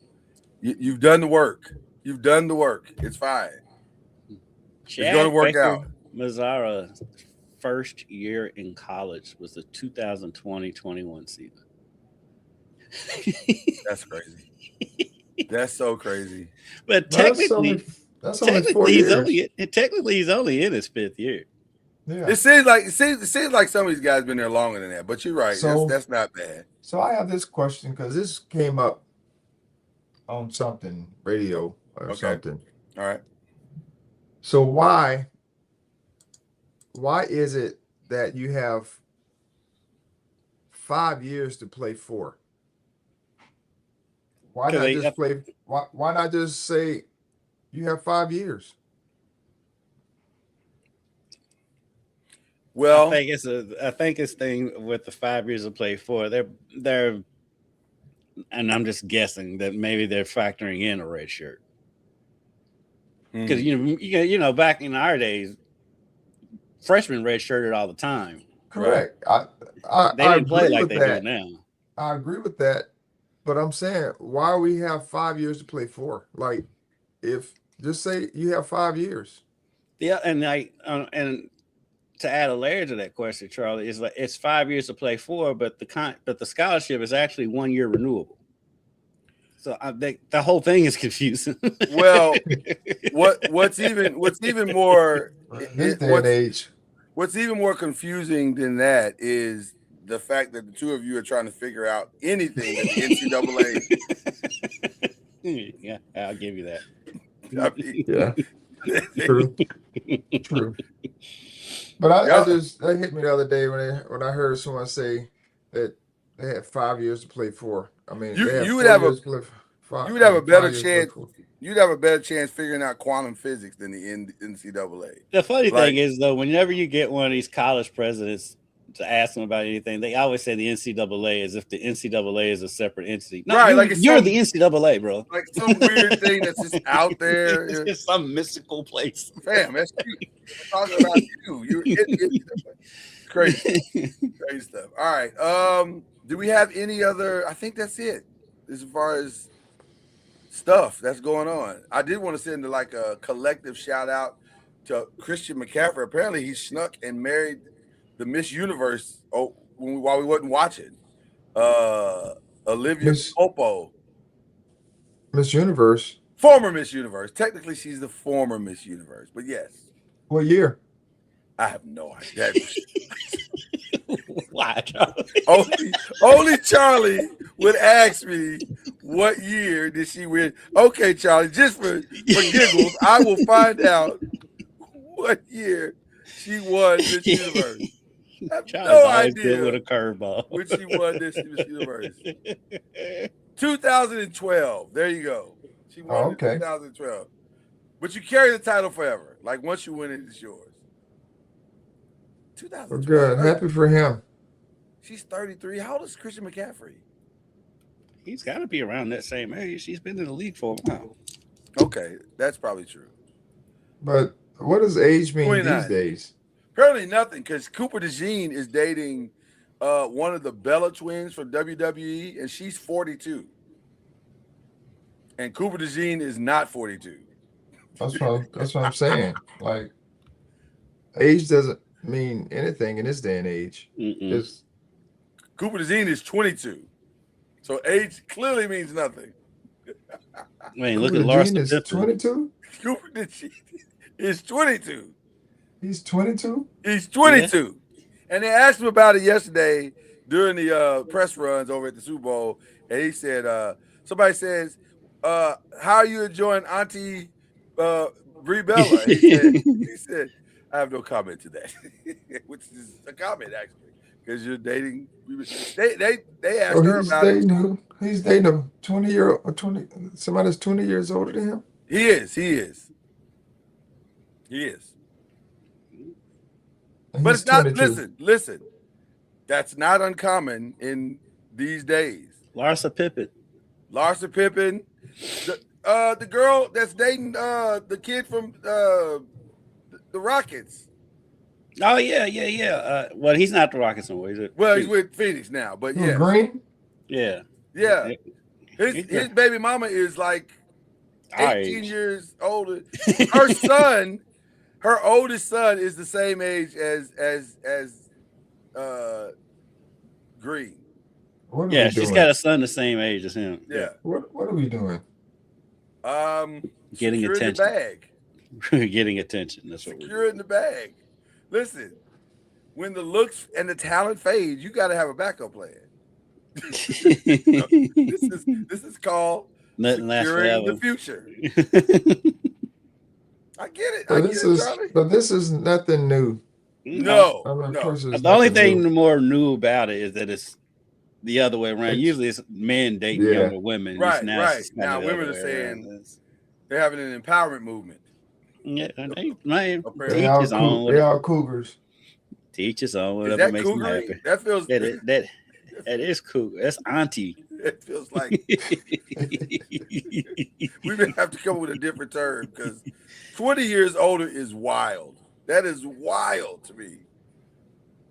If a dude was, we all thought Kraft or even Belichick dating younger like that is ick. This ain't ick to y'all. This is like I just not compared to the two you just mentioned. Actually, Belichick got them beat because he's double what their age difference is. Well, that's true. Belichick said, "Hi, I see you're 20 and raised you 10 more." Shout out to Belichick, who's living his best life despite not getting to the Hall of Fame. What are we doing? Charlie, what are we doing with this Hall of Fame stuff? I don't know. There's some political stuff going on there with Belichick not getting nominated. So and Kraft. And Kraft. It's retro justice. I think there's something going on there, but hopefully they can rectify whatever it is. And I feel like Jerry Jones has something to do with Kraft because they don't like each other. What does it matter? What does it matter if you like somebody or not? The credentials say that you should honor. Charlie, these clowns prove every day that they still in high school like everybody else. I just don't like the retro justice. I don't like any of it. It's like what if the NFL wasn't going to punish them in real time, then that's not your job. Hall of Fame writers, that's not your job to go punish people because they didn't get the punishment they deserve. This feels very high school lunchroomish. Like, you took my lunch money, so now I'm going to make sure you don't get the A on the test. Like that, come on, stop. I do feel like that. I do think some of it too is the process, because I think that they can only get 3. It was something like the other 3 on the ballot were like in their last cycle or whatever, something like that. Right. And so that's kind of played it into why they didn't get in, because they was getting the other guys in. They felt because it was Roger Craig, LC Greenwood, and there's one other one that did get in. Have they announced who got in yet? Because it's like it's Roger Craig, LC Greenwood, and I can't remember who the third one was. I feel bad for them because everybody's gonna be talking about who's not there. Yeah, so it's celebrating them being there. And I love Roger Craig. Roger Craig was one of my favorite players I ever watched with them high knees. And I'm hearing a lot of people talking about boycotting the Hall of Fame, not even going. So then if that picks up momentum, it becomes a whole spectacle, and these guys get cheated. Man, ain't nobody boycotting nothing. Well, I don't know. We'll see how it goes. But it's there's a lot of bigger things in the world to boycott than let's figure out. There's a lot more substantive things, more pressing issues than the Hall of Fame. For sure. Okay, I got nothing else. Y'all got anything else that we can discuss or we need to discuss before we do our shout outs? Let's get to the shout outs. All right, shout out also to LeBron, and send us our shoes.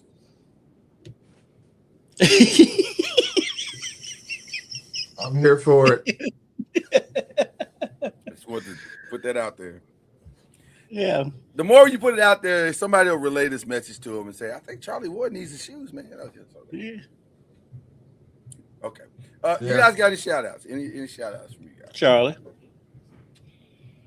Yeah, I got it right here. But shout out to Hope.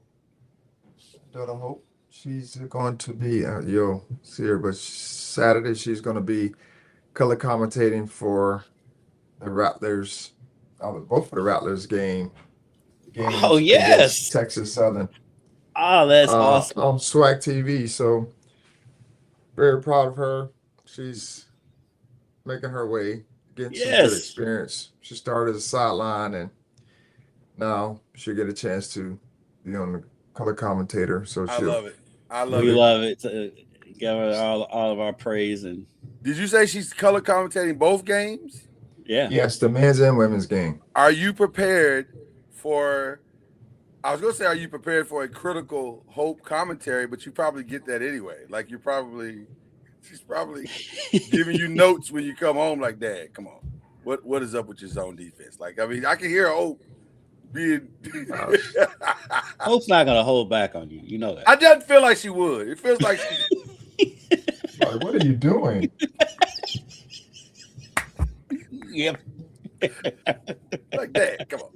This is not going to be a partial. That's the play you're calling at the end of the game, Dad.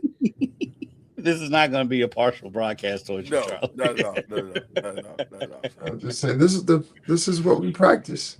So yeah, we're rooting for Hope. Charlie's already got his defense ready. This is what we practice. I don't know, Hope. He's already practicing. She has our stats and everything. So it's hard to. High level of accountability right now. Yep. I get it. Shout out to Hope. We love Hope. We do love. We might need to have Hope on after this game. We need to have Hope on so she can give us the FAMU update. Yeah.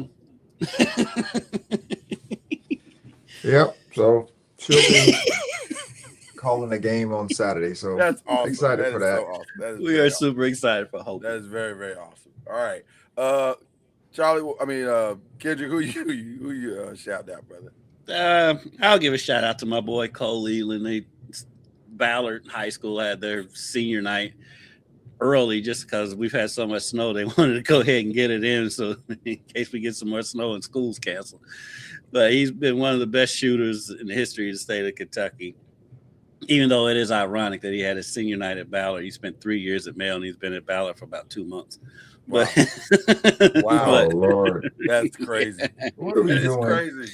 Because he left and went to a prep school, and then the prep school thing didn't work out or whatever. And so he came back and he went to Ballard. So that's the story. But they do. Now I've got to find this young man's name. Give me 1 second. They have a freshman that when I was at their game, he had 3 dunks in the first quarter. He's 6'10". So he'll be a guy that kind of keep your eye on. You know, player movement is off the rails when high school kids are transferring schools in season. Oh, it's crazy here in Kentucky. It is crazy here in Kentucky this year. That's so insane. That's everywhere. So this young man's name is Mason Grivna. Mason Grivna. Keep an eye on that guy. He's a freshman. He's a center. I think he's 6'9", 6'10" as a freshman, and can move. He shoots threes. He gets inside. He can spin baseline and dunk. He had 2 of those while I was there. So it's a kid to keep an eye on. Mason Grivna. I want to give a shout out to that kid. Sweet.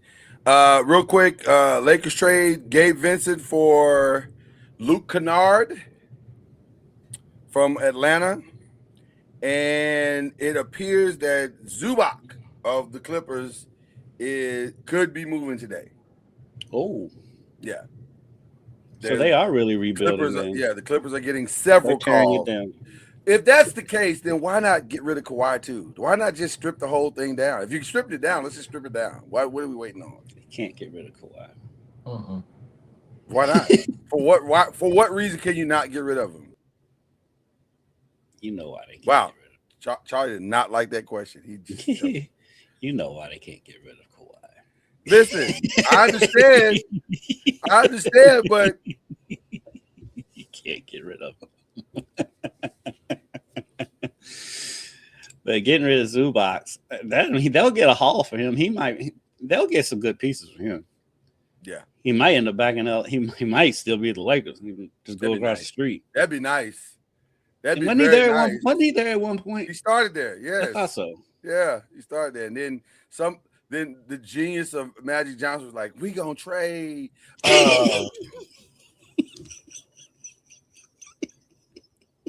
And I love Magic. Do it again. We gonna trade.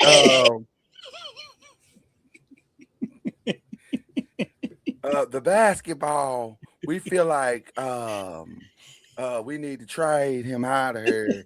It gives us position to get Anthony Davis. How is Magic Johnson from Michigan and have a Southern accent? I have no idea. I've always like, fam, you are the countryest northerner. from Michigan. Northerner of all time. Like, that is crazy that you have deep. Your country accent is as strong as Charles Barkley's, and y'all ain't nowhere near each other. Like, No. It's magic. It's magic. It's crazy. Okay, I don't know what. Why I channeled my inner magic just then, but I did. Man, that's been my favorite part of the show today. It's nothing I can do about it. I'm stuck here. So, all right. Again, we're gonna trade. We're gonna trade. We're gonna do right here. Zubatch. And real quick before I let you go, I don't have any shots. Any New Orleans players getting traded? I've heard Alvarado. Is that Alvarado? I'm sure Alvarado from Georgia Tech. Alvarado.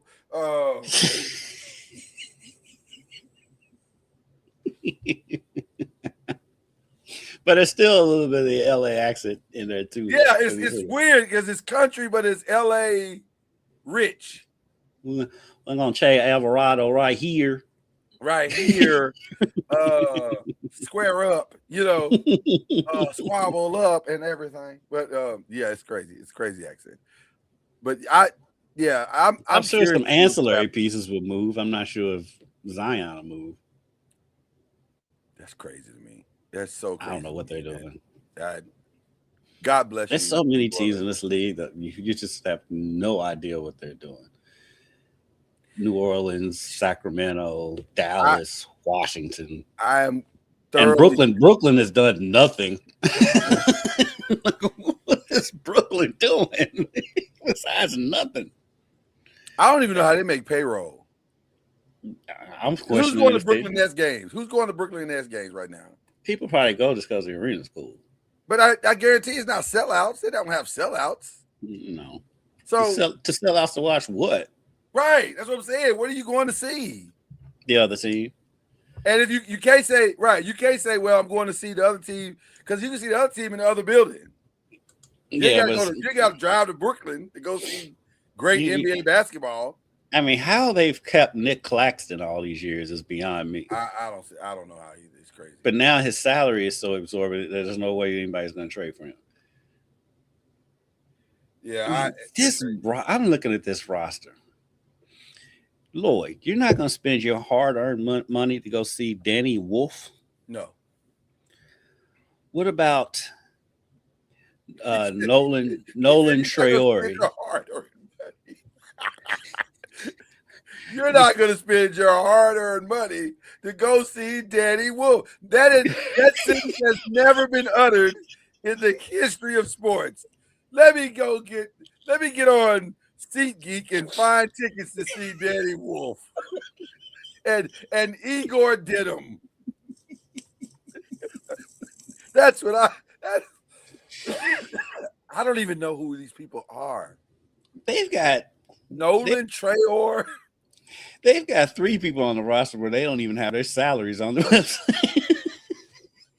Hold on. 3, 4, 5. There's 5 people on their roster where they don't even have their salary listed. You know what I would love?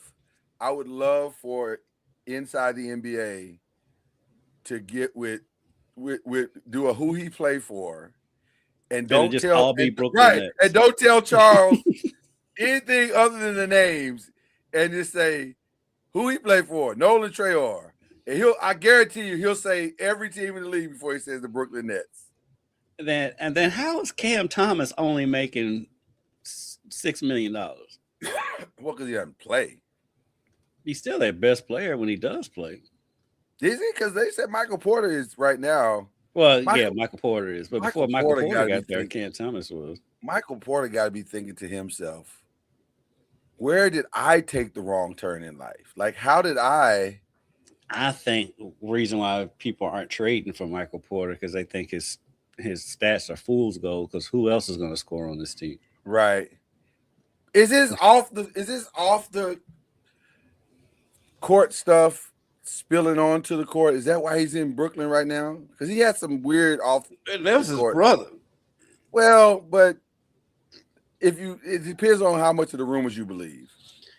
I agree with you. It is his brother, but also rumors are strong. I find it hard to believe, Lloyd, the big NBA fan that you are, you would not spend money to go see Ben Seraph. Listen, I'm gonna be honest with you.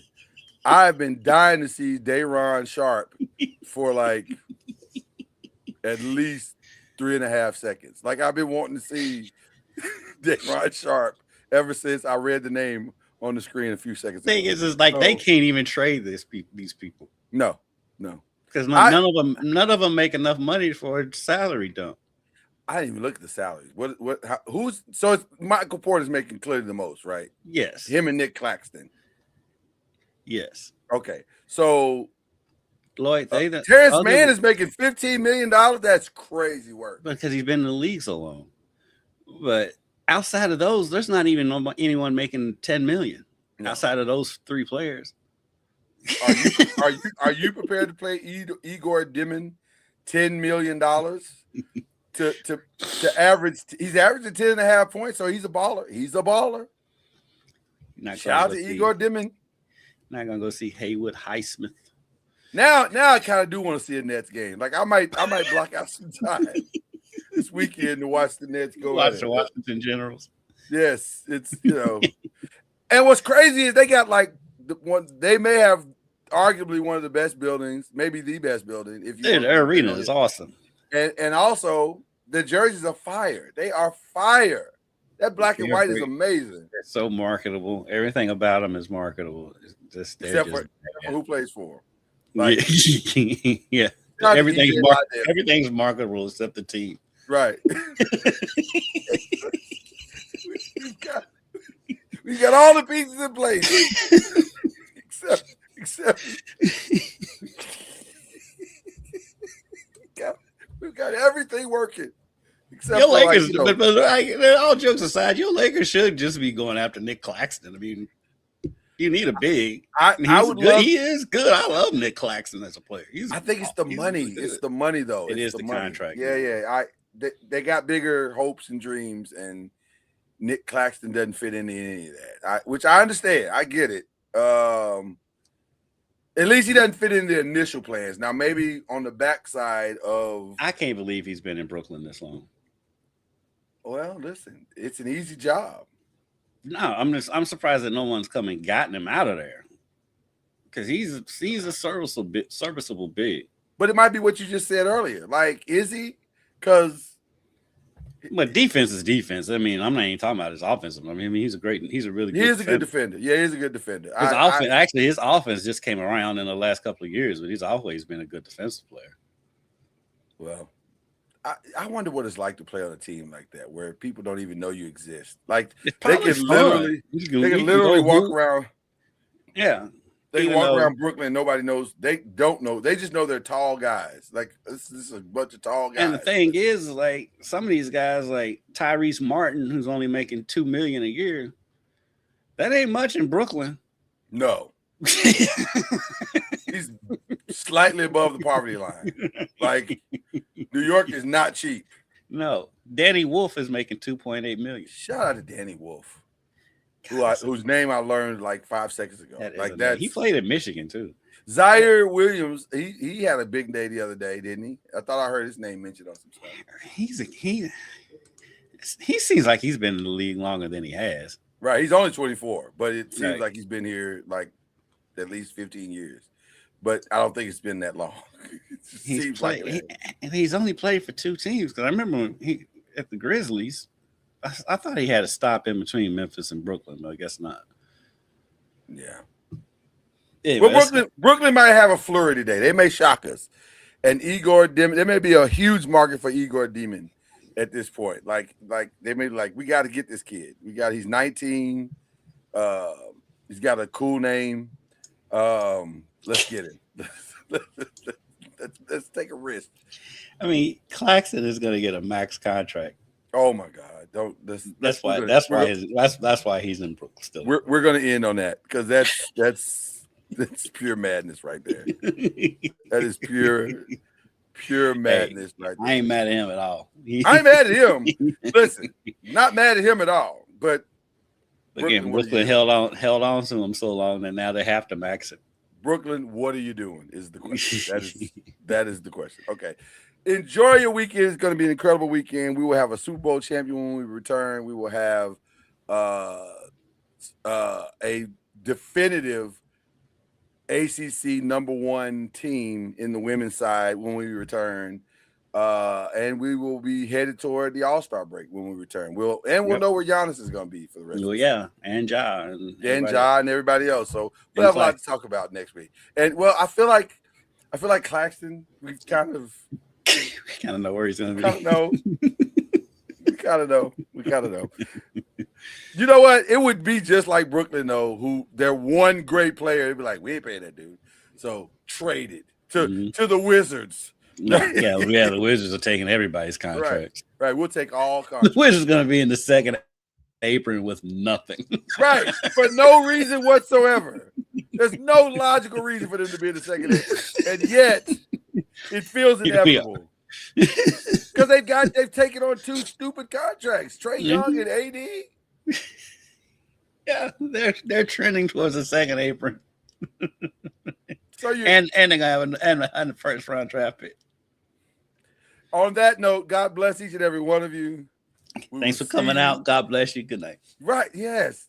Cue the whistle, man. Jesus. My dreams come true.